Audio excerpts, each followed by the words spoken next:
For the sake of argument, imagine this movie scenario.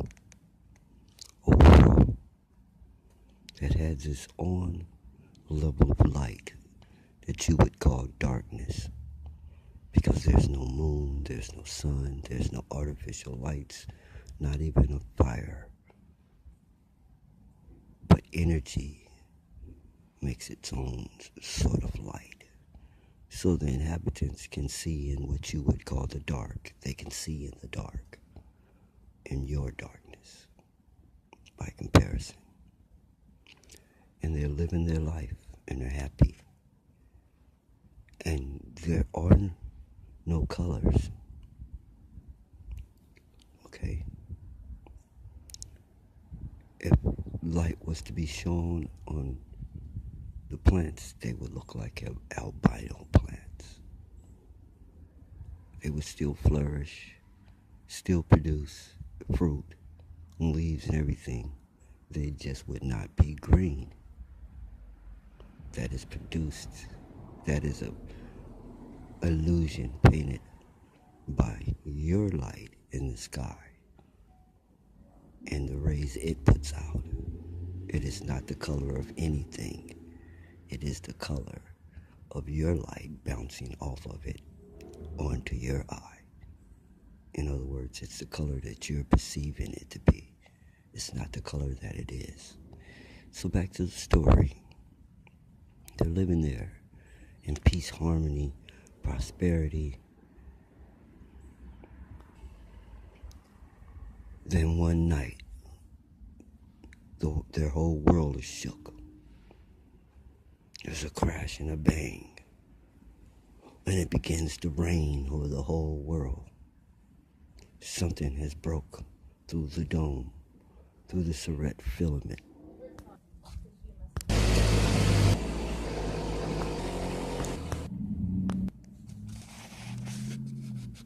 The whole world is trembling. A big bright light in the sky.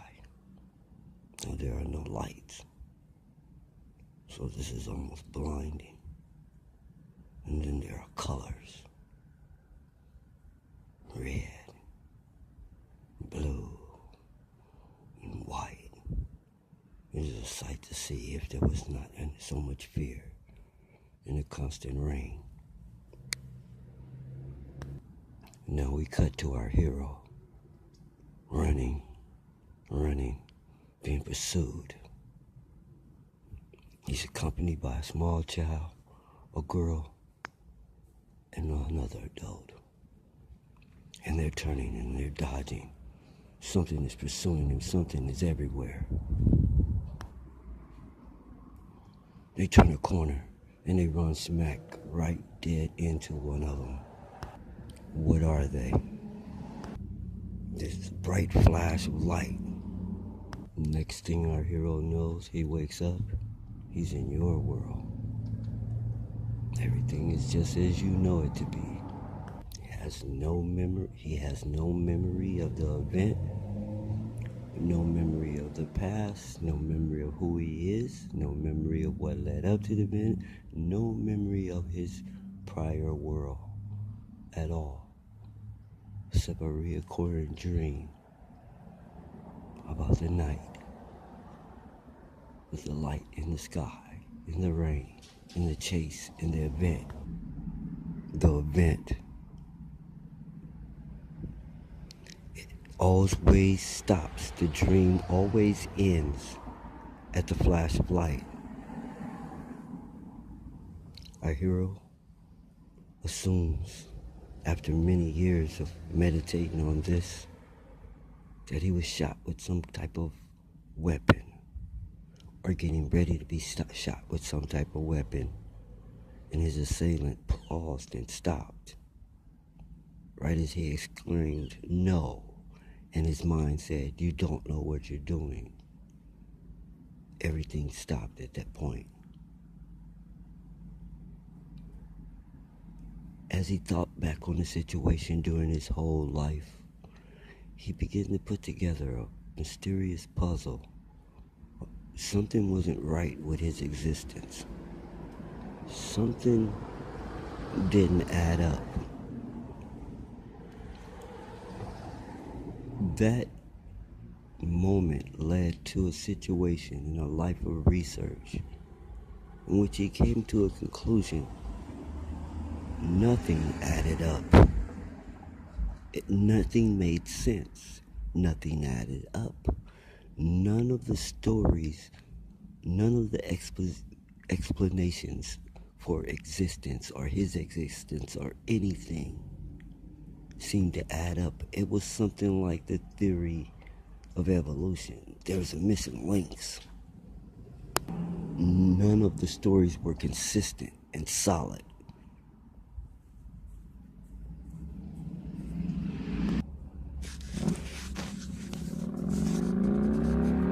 Not only were none of the stories repeat, nothing added up. Not even his memories of people. Their heads were too large. Their bodies were disproportioned.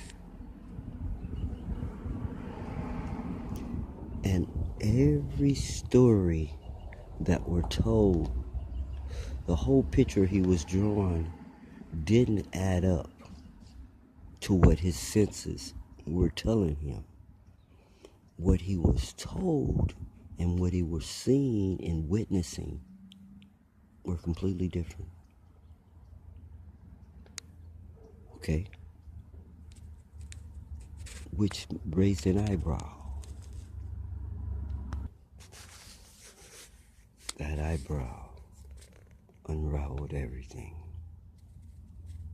All the way down to the point of what the light was. It was that. Just light. You see, anyone living in darkness, light is almost like a weapon. Blind you. Then I can stick a needle in you or anything. And throw a net over you. Anything. Once you're blind, you're incapacitated. And it can be so blinding that that's all you have in your mind, too, is a bright light. No thought. And it didn't have to be a weapon, just a light. Who were these invaders? Who pulled this off? Who done this thing? He thought about it, and he thought about it. And he kept finding clues. They weren't as good as they thought at covering things up. And he stumbled on the fact it was impossible to erase something from someone's mind. Once it's been recorded, it's in there forever. So only thing you can do is overshadow it. Stack so much on top of it that it's buried so deep. It's not noticeable no more or even detectable. Show you what I mean. You can take a dime, throw it on the floor, and pour buckets of pennies over it. And you can search through those pennies forever. You may never even see a little glimmer from that dime. It doesn't mean the dime's just going to stand out because it's silver. You may never even see it.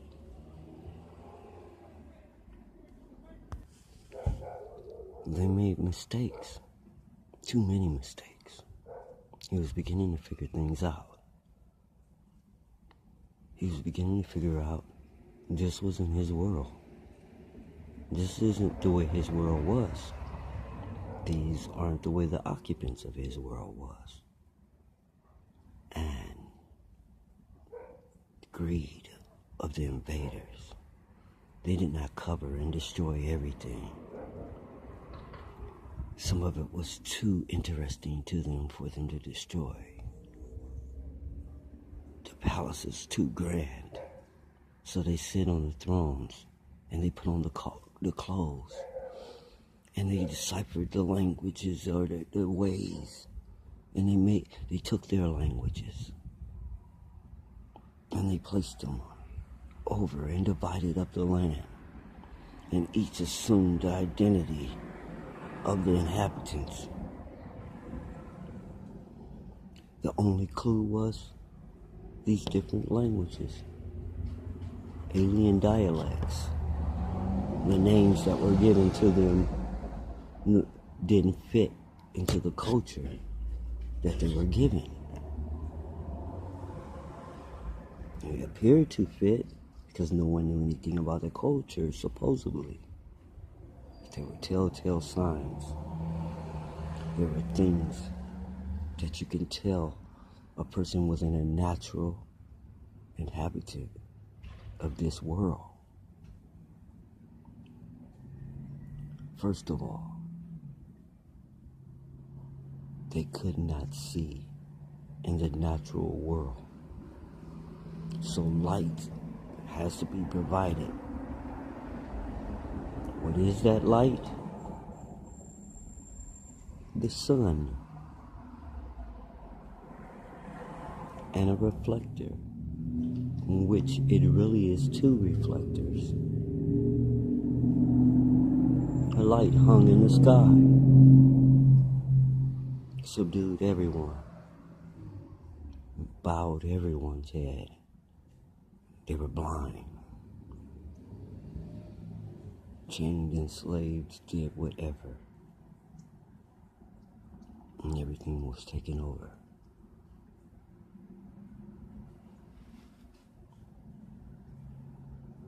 Their memory was blanked, using what you would call telepathic skills, as in the movie Push. See, before we were told there was only one type of telepath, okay? The ability to read others' minds.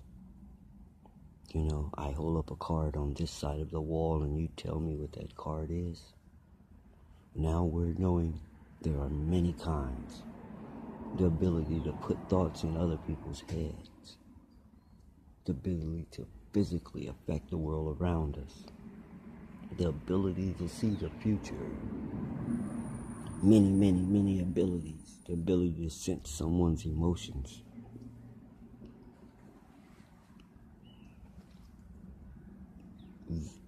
Some of these abilities have side effects, especially if you're not good at it. You know, it's like operating on someone and you're not a surgeon. You can do a lot of damage. You may get the organ out. You may even pull the tooth if you're not a dentist. But the collateral damage is going to be a lot greater than a professional. Well, these amateur mind readers, when they pull on your mind, there's a side effect, short-term memory loss. You actually, while they're reading what you were thinking, you have forgotten what you were thinking. Almost as though they pulled it out of your head, but that's just an appearance. It's a side effect. Short-term memory loss. There's a sign that someone just bit your mind. Okay? This is an interesting movie. Only thing we're giving you is the framework. Detail would go far beyond the ability and the time frame of a motion picture. So let's make it a television show. In other words, what are television shows now? A series of mini movies, about an hour long. Instead of the usual hour and 18-minute movie, you get a chance to make dozens of movies. Dozens. That's what shows are now. Now, back to our scenario. If they had ceased using this ability, it would have stayed hidden. But there was those who couldn't. Pretty soon he realizes, yeah, I'm in the Matrix. Nothing is real and there is no spoon.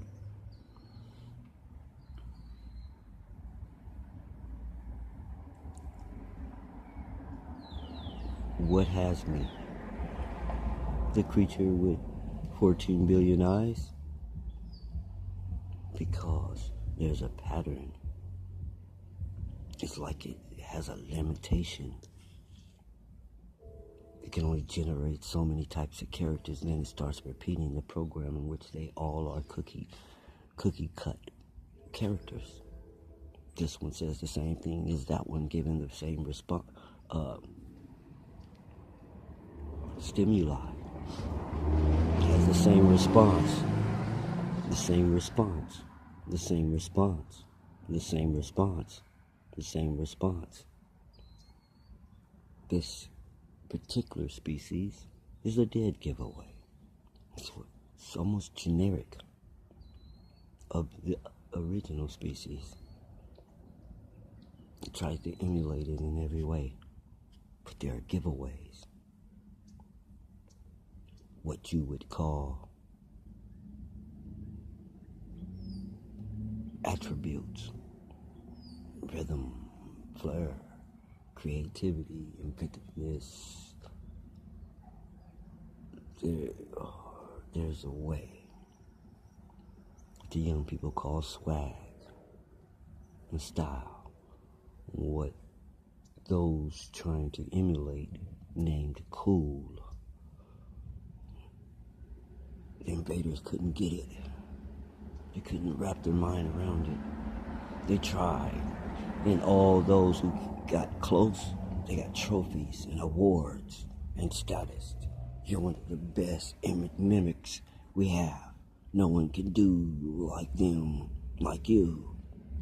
But it was a giveaway because they were handing out points for imitating something that was supposed to be a scourge. At the bottom, detestable, unwanted, but all efforts were putting toward imitating it, being exactly like it. Once again, things didn't match up. You detest this, but your every effort is to emulate it and be it. That's a sign of admiration and envy, not detestment. Something doesn't add up. Clue after clue, our hero kept matching up, and all the time he never said a word, never let on. He let everyone think that he was fully falling for the facade and the act that was given to him. As he put together piece by piece by piece, then he stumbled on this fact. If someone is lying and bound by a lie, they cannot tell the truth. Which puts them in a position where you can say they don't know the truth. And they can't prove that they do because they must hold the lie. He outsmarted them. He beat them at their own game. They twisted everything and denied it. He proclaimed everything is twisted. And no one can say, I knew that. Because they're pretending as though it's not. It's normal. It's the way things are supposed to be.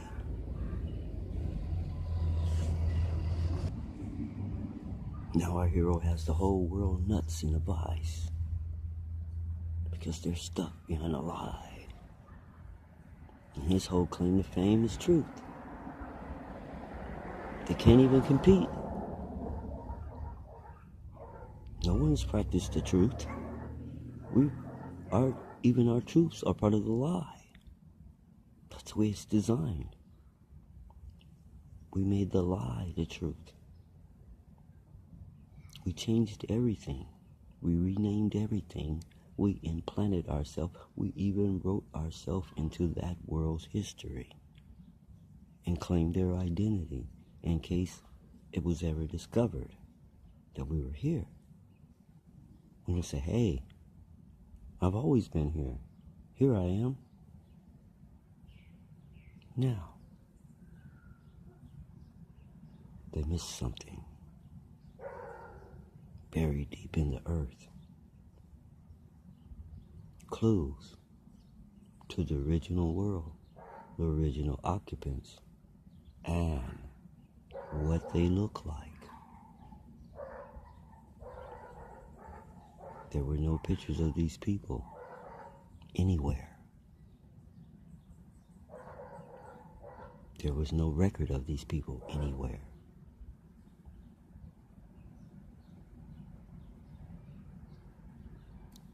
Which only leaves one conclusion. They had to come from somewhere else.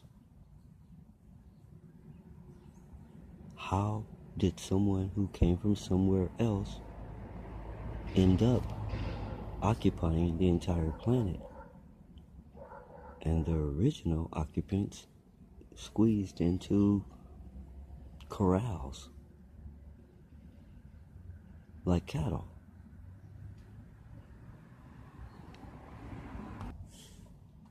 Better still, our hero wonders, how does he get out? How does he turn around? Who's in on it and who's not? Who's part of this world and who are the invaders? Then the plot thickens.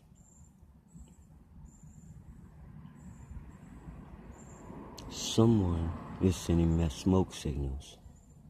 Someone is leaving breadcrumbs. Someone is leading our hero to the truth.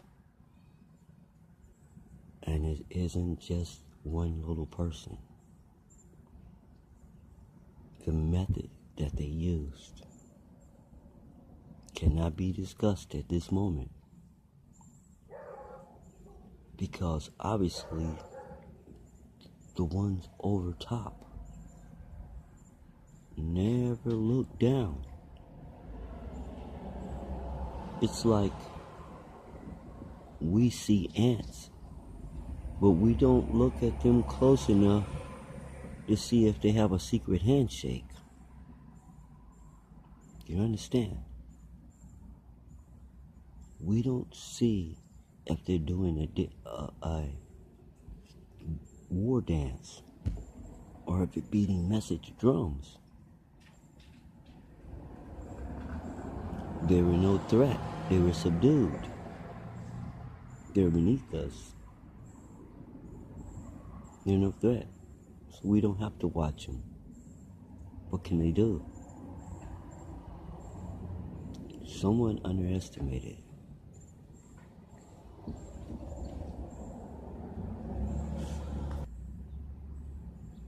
The natural order of things in the world, time and space. See, if there was a timeline beforehand, and someone jumped before the incident, then returned after the incident, it would be a mind-blowing experience. But it would be known exactly what is taking place. Now, one person with knowledge is not enough to combat such a situation. So that person must use ingenuity. It must recruit. It must wake the original occupants. It must have numbers.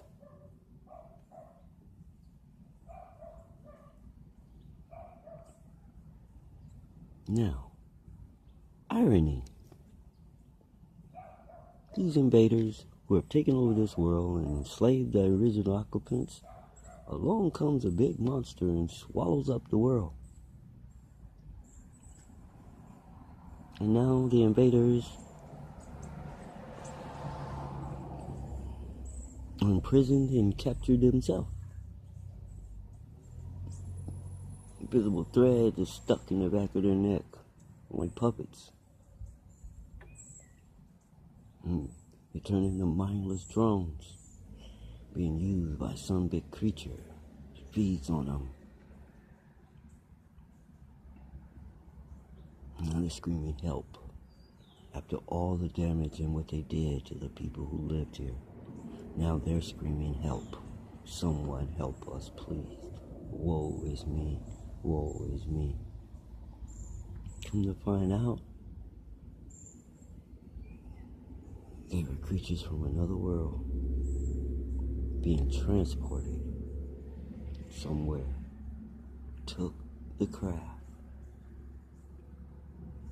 Did not know how to fly it. Crashed here and exited the vehicle by teleportation. They didn't parachute down, nor jump, nor fly. They beamed down.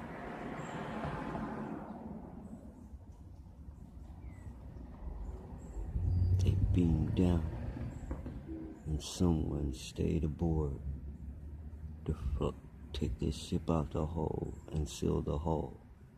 And the hole left a mark, and more lies were told to justify the mark. It was a star constellation. That's what you see right there. The Milky Way.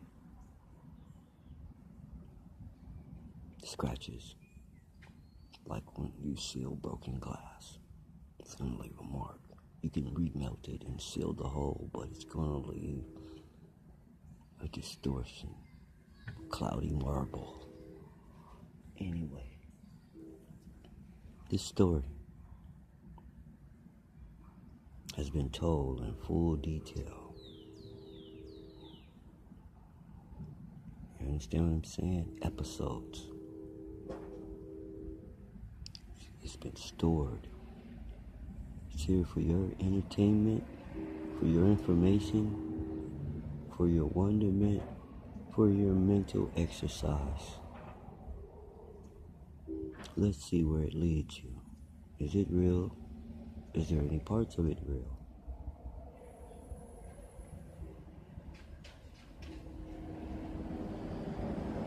It's called The Dead Man's Switch. And by the title, you can tell the scenario I gave you doesn't even really scratch the content of the story. Whether this note will be posted or not, only time will tell.